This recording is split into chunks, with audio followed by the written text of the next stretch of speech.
तैयारी भी हम 10 की 10 पे कर रहे हैं।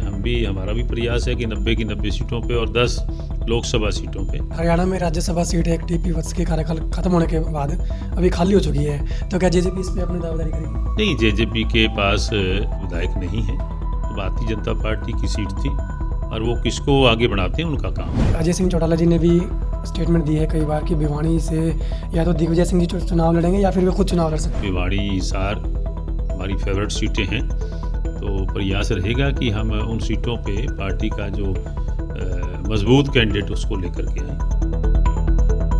नमस्कार, आप देख रहे हैं पंजाब केसरी टीवी और मैं हूं आपके साथ में सुशील कुमार। हरियाणा प्रदेश के विभिन्न मुद्दों को लेकर जननायक जनता पार्टी के प्रदेश अध्यक्ष निशांत सिंह जी हमारे साथ मौजूद हैं। हम उनसे बातचीत करेंगे कि इन तमाम मुद्दों पर वो क्या प्रतिक्रिया देते हैं। नमस्कार सर। नमस्कार। सर, हरियाणा में बीजेपी जेजेपी गठबंधन की सरकार है, तो किस तरीके से अब तक के कार्यकाल को देखते हैं आप? बहुत बेटर कार्यकाल रहा। मैं मानता हूँ कि हरियाणा के अंदर हर वर्ग को लेकर के, किसान वर्ग हो, मजदूर वर्ग हो, कर्मचारी हो, व्यापारी हो, उसको सरकार ने सहूलतें देने का काम किया है। सरकार अपने दायित्व को बखूबी निभाने का काम किया है और हर वर्ग मैं समझता हूँ कि सरकार से खुश भी है। सर, जननायक जनता पार्टी गठबंधन में सरकार चला रही है। अभी कुछ दिन पहले कैप्टन अभिमन्यु ने एक स्टेटमेंट दी थी कि बीजेपी 10 की 10 लोकसभा सीट पर चुनाव लड़ेगी और जेजेपी के साथ हमारा सिर्फ सरकार के लिए गठबंधन हुआ है, तो क्या देखते हैं आप इसमें? देखिए, कौन क्या कहता है मैं उसके लिए तो नहीं कह सकता, लेकिन मैं मान के चलता हूँ कि आज हम एनडीए के घटक दल हैं और ये कोई नई बात नहीं हमारे लिए। हम तो जननायक चौधरी देवीलाल जी से लेकर के डॉक्टर मंगल सेन से, उस ज़माने से लेकर के हमारा आपसी गठजोड़ चलता आ रहा है। ये अलग बात है कि कभी हम बड़े दल के रूप में थे, आज वो बड़े दल के रूप में हैं। तो ये चीज़ें तो सभी जब इलेक्शन अनाउंस होते हैं उसके बाद विचार जाती हैं। तो इलेक्शन अनाउंस होंगे, उनके लिए फिर बैठ कर के बात करेंगे। सर, हरियाणा में राज्यसभा सीट एक टीपी वत्स के कार्यकाल खत्म होने के बाद अभी खाली हो चुकी है, तो क्या जेजेपी इस पे अपनी दावेदारी करेगी? नहीं, जेजेपी के पास कोई मैं मान के चलता हूँ उनके विधायक नहीं हैं। तो भारतीय जनता पार्टी की सीट थी और वो किसको आगे बढ़ाते हैं उनका काम है। तो इसमें जेजेपी भी अपना दावेदार कर सकती है कि बीजेपी अगर सपोर्ट करे तो जेजेपी से सदस्य नहीं, जेजेपी तभी दावेदारी करेगी उसके पास पर्याप्त विधायक हों। तो मैंने कहा ना कि पर्याप्त विधायक नहीं हैं, इसलिए भारतीय जनता पार्टी की सीट है। वो कैसे उसको किसको लिए रिजर्व करती है उनका काम है। तो जैसे अजय सिंह चौटाला जी ने भी स्टेटमेंट दी है कई बार कि भिवानी से या तो दिग्विजय सिंह जी चुनाव लड़ेंगे या फिर वे खुद चुनाव लड़ सकते हैं, तो इस पर आप क्या कहना चाहेंगे सर? वो देखिए, कौन लड़ेगा वो तो पार्टी ने अभी निर्णय नहीं लिया। इलेक्शन मैंने जैसे बताया अनाउंस हो जाते हैं तो देन फिर इन चीज़ों पे विचार होता है कि कौन चुनाव लड़ेगा। भिवाड़ी, हिसार हमारी फेवरेट सीटें हैं, तो प्रयास रहेगा कि हम उन सीटों पे पार्टी का जो मजबूत कैंडिडेट उसको लेकर के आएँ। तो सर, जैसे कि 10 लोकसभा सीटें हैं, बीजेपी हर बार 10 की 10 लोकसभा सीट पर कमल खिलाने की बात करती है, तो जेजेपी कैसे उस पर सीट पर अपनी दावेदारी कब तक करेगी? वो जैसे मैंने बताया उनका काम है। वो क्या कहते हैं कि 10 पे कमल खिलाएंगे, क्या करेंगे, ये तो चुनाव अनाउंस होते हैं उसके बाद बैठ कर के बात करेंगे। तो उनका क्या मन है, तो देखिए पार्टी ने चुनाव में तो जाना ही होता है और तैयारी भी हम 10 की 10 पे कर रहे हैं। हमारा भी प्रयास है कि 90 की 90 सीटों पे और 10 लोकसभा सीटों पे, जहाँ की हमने 10 की 10 सीटों पे ये निर्णय भी लिया है कि बड़ी जनसभाएं करके, जिनमें लगभग 6-7 जनसभाएं हो चुकी हैं ऑलरेडी।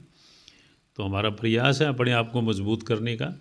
जैसे ही गठबंधन का दल हमारे बैठ कर के को बात करते हैं उसके बाद निर्णय होगा।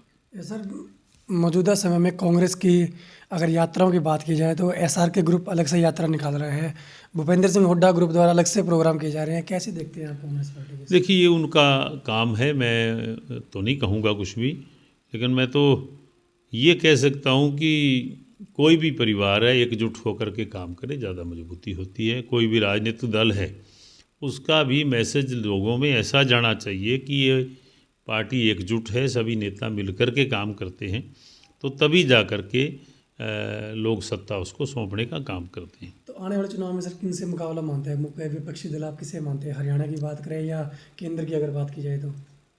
नहीं, केंद्र तो देखिए दो दल बन चुके हैं, एनडीए और इंडिया ग्रुप। अब मुकाबला तो उन्हीं में होना है।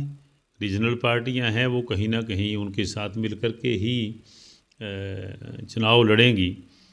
और जहाँ तक प्रदेश की बात है, हरियाणा के अंदर तो कांग्रेस और भाजपा अगर हम इकट्ठे चुनाव लड़ते हैं तो फिर भाजपा गठबंधन दल हमारा एनडीए और कांग्रेस, इनके अंदर ही मुकाबला रहेगा। आम आदमी पार्टी को कहीं देखते हैं आप मुकाबले में कहीं, जैसे जिस प्रकार से रैलियां की गई है अरविंद केजरीवाल द्वारा, भगवंत मान द्वारा, कैसे देखते हैं आप इसको सर? देखिए, रैलियां तो सक्सेस हो जाती हैं, लेकिन चुनाव परिणाम कैसे आते हैं तो वक्त बताएगा। लगातार जो केजरीवाल है ईडी के सामने पेश नहीं हो पा रहे हैं और बीजेपी हर बार कहती है कि आज नहीं तो कल, कल नहीं तो परसों उन्हें पेश होना होगा और जो भी अगर गलत काम किया तो उसके लिए उन्हें भुगतना पड़ेगा। तो आप कैसे देखते हैं केजरीवाल को? देखिए, एनडीए ने इसका क्या मामला ईडी का, मैं उसके बारे में तो नहीं कुछ कहूँगा, क्या उनके ऊपर चार्जेस लगाए हैं उन्होंने, लेकिन कानून का सम्मान तो हर व्यक्ति को करना ही चाहिए। तो सर आप लोकसभा की 10 की 10 सीटों पे तैयार है जीजीपी चुनाव के लिए फिर इसका? हाँ हाँ, बिल्कुल हमारी तैयारी चल रही है। तो मैंने बताया ना कि आफ्टर चुनाव आयोग की घोषणा के बाद दोनों दल मिलकर के क्या फैसला करते हैं, किस बात पे निर्णय होता है, उसी पे फिर आगे बढ़ेंगे। बीजेपी ने अपने जिला प्रभारियों की लिस्ट भी जारी कर दी है सर, और जेजेपी कब तक मतलब इसमें स्टेप उठा सकती है आगे? देखिए, कल हमने भी प्रेस कॉन्फ्रेंस बुलाई हुई है चंडीगढ़, तो उसमें भी कुछ बातें कहेंगे। और हम तो हमेशा फील्ड में रहते हैं और प्रभारी भी और भी सभी लोग हमारे लगे हुए हैं। चुनाव की घोषणा होगी, देन उसके बाद फिर अगली बात। सर दुष्यंत जी की बड़ी प्रेस कॉन्फ्रेंस कल बताया जा रही है कि मीडिया के साथ मिलने वाले हैं और प्रेस क्लब में इसका आयोजन किया गया है। क्या इसमें कुछ विशेष भी निकल कर सामने आ सकते हैं? नहीं नहीं, कुछ विशेष नहीं। चुनाव से संबंधित चुनावी वर्ष है, तो चुनाव से संबंधित ही बातें होती हैं, उससे संबंधित ही क्वेश्चन होते हैं जो आप मुझे से पूछ रहे हैं। तो कोई विशेष ऐसी कोई घोषणा वाली बात नहीं। गठबंधन को लेकर भी निर्णय कुछ ऐसा आगे लिया जा सकता है? कुछ ऐसा नहीं, उसका निर्णय कोई एक दल नहीं लिया करता। गठबंधन की बात तो दोनों दल बैठ कर के ही करते हैं, और चुनाव अनाउंस होगा तो उसके बाद होगी। तो यह आपने सुना कि जेजेपी प्रदेश अध्यक्ष सरदार निशान सिंह जी ने बताया कि जननायक जनता पार्टी हरियाणा की आने वाली 10 की 10 लोकसभा सीट और 90 की 90 विधानसभा सीट को लेकर पूरी तरह से तैयार है। मिलते हैं नई किसी और खबर के साथ। नमस्कार। हमसे जुड़े रहने के लिए हमारे YouTube चैनल को सब्सक्राइब करें और नई वीडियो की नोटिफिकेशन के लिए बेल आइकॉन को दबाएं। अगर आप ये वीडियो Facebook पर देख रहे हैं तो लाइक जरूर करें और ज्यादा से ज्यादा शेयर करें। धन्यवाद।